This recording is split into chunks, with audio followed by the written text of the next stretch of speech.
Alright, I got our stuff together for the top assembly. We're going to do this next. So we have our 5 25 8 screws,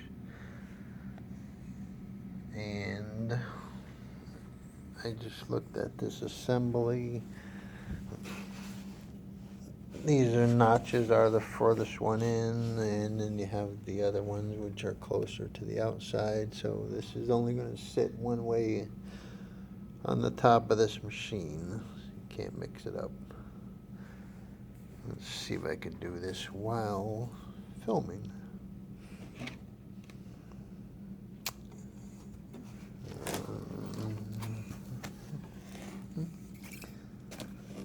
So looks like we're gonna sit this right on top of there.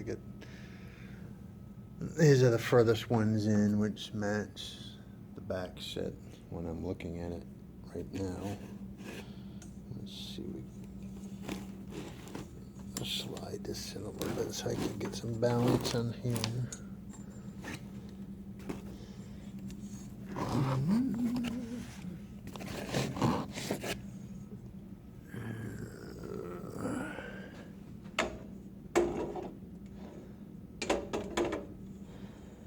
So this is not an impossible to do yourself project.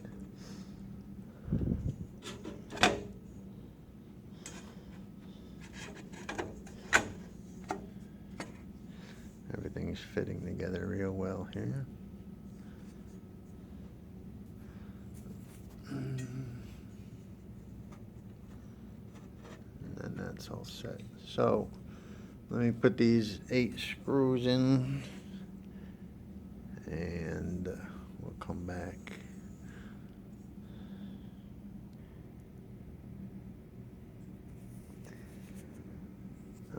I got this assembly done on the top.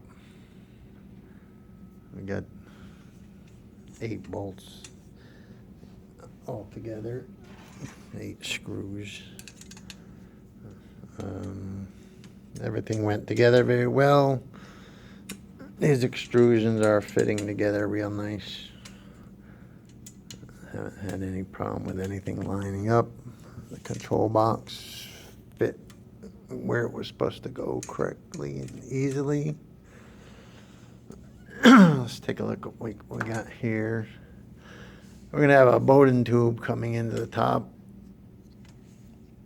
You got your extruder, small Teflon tube going into your all-metal hot end here. You got your fan going into your nozzle, two air vents coming into the nozzle. You got your BL touch here. This rolls back and forth, rolls side to side. And the bed's going to go up and down. We're going to do that next. We have 2 Z assemblies going on each side. We're going to put those in on a different video. This is all buttoned up. There's some cable assembly, cable management here. You got your end stops.